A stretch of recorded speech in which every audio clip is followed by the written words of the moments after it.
Assalamualaikum warahmatullahi wabarakatuh. Salam sejahtera untuk kita semua. Eh, Dalam video kali ini saya akan mensimulasikan sebuah rangkaian elektropneumatik yaitu bernama roller conveyor. Jadi roller seperti ini bentuk yang namanya roller conveyor. Nah, untuk masalah yang akan kita pecahkan kali ini seperti berikut. Jadi roller conveyor ini akan memindahkan sebuah paket barang dengan perbedaan ukuran. Nah, jika ukuran paket ini lebih dari 100 mm, maka paket ini akan didorong keluar dari jalur conveyor. Seperti untuk layoutnya di sini kita bisa lihat. Nah, untuk benda yang ini dia itu tingginya lebih dari 100 mm, maka saat dia lewat atau dia dideteksi oleh sensor, maka nanti piston ini atau silinder ini akan mendorong paket ini keluar dari jalur conveyor ini. Nah, di sini kita akan gunakan yang namanya proximity sensor. Jadi proximity sensor ini akan mendeteksi tinggi dari paketnya. Jadi saat selama switchnya atau saklar dalam keadaan on, maka double acting cylinder ini akan selalu siap.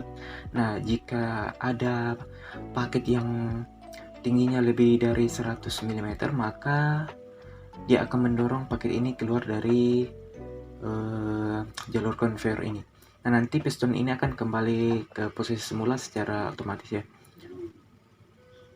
Di sini kita akan gunakan katup 5/2, double acting cylinder, dan juga nanti kita akan gunakan proximity sensor.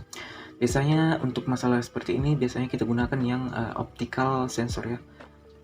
Nah, di sini nanti ada soal-soal yang akan kita bahas. Nah, langsung saja untuk bentuk rangkaiannya seperti ini. Nah, saya akan simulasikan rangkaiannya seperti ini. Nah, pertama-tama kita akan buat dulu rangkaian pneumatiknya. Saya rangkai terlebih dahulu.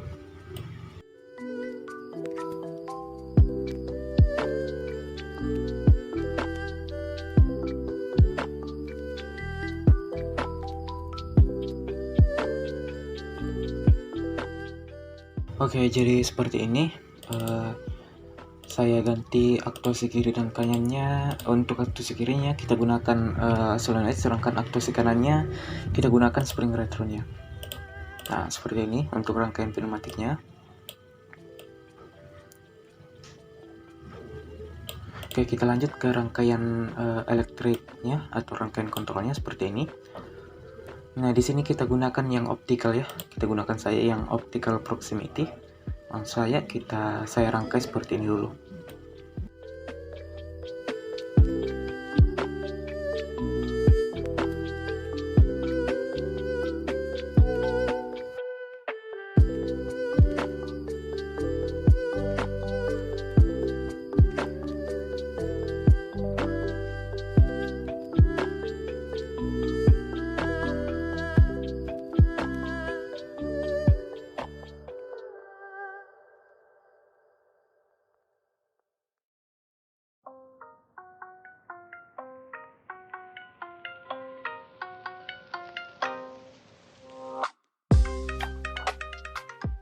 Oke, seperti ini bentuk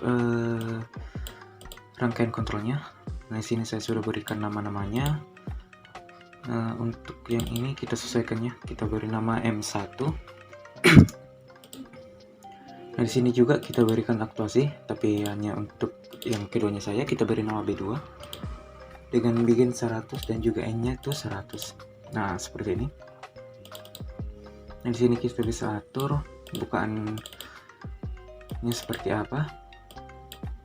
Nah, oke, mungkin langsung saja kita simulasikan rangkaiannya. Kita langsung klik simulasi saja langsung. Nah, seperti ini untuk yang pertama. Nah, saya buka ini. Nah, Jadi kita pertama-tama kita harus menekan tombol switch on-nya atau saklar satunya. Nah, kita hubungkan. Nah, saat kita hubungkan ini maka rangkaian kita sudah bisa bekerja ya.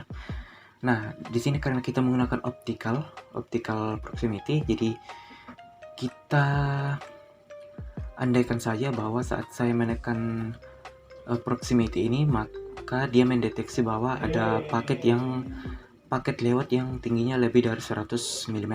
Jadi karena di sini kita tidak menggunakan alatnya secara langsung. Di sini hanya simulasi, jadi kita gunakan saja tindakan atau saat saya menekannya nanti itu artinya bahwa dia ada barang atau paket yang dia deteksi lebih dari 100 mm.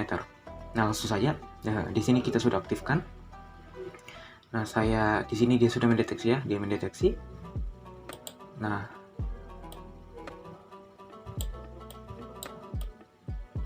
oh iya, sepertinya di sini saya salah. Kita lihat dulu. Ya, di sini dia harusnya NC ya.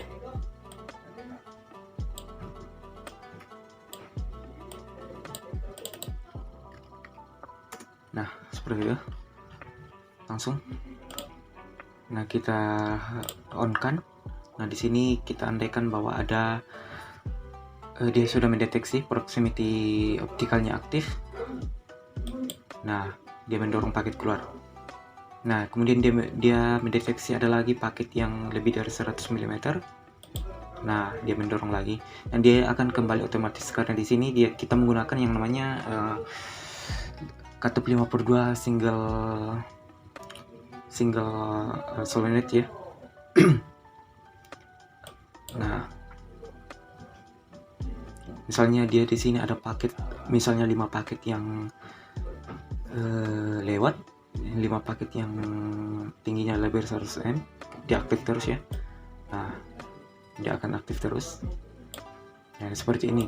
Nah, untuk simulasi dari penggunaan proximity optical sensor ya. Nah, kemudian sini ada soalnya bahwa di sini kita akan deskripsikan perbedaan antara inductive and magnetic proximity sensor atau sensor proximity induktif dan magnetic. Jadi perbedaannya itu apa? Jadi perbedaannya itu bahwa untuk sensor induktif ini dia akan bereaksi atau bekerja apabila ada bahan konduktif listrik yang mendekatinya. Contoh seperti bahan konduktif listrik itu misalnya besi, itu termasuk bahan konduktif. Kemudian aluminium juga termasuk, jadi seperti itu. Jadi saat dia ada bahan tersebut yang mendekati sensor ini, maka dia akan aktif. Kemudian untuk magnetic sensor, ini dia akan bereaksi jika ada semacam medan magnet ya, ada medan magnet yang mendekati sensor tersebut, seperti itu. Jadi itulah perbedaan untuk penggunaan inductive proximity sensor dengan magnetic proximity sensor. Kemudian kita akan membuat, untuk yang tugas ketiga kita membuat dan mensimulasikan yang sudah kita simulasikan ya. Dan kita juga sudah coba.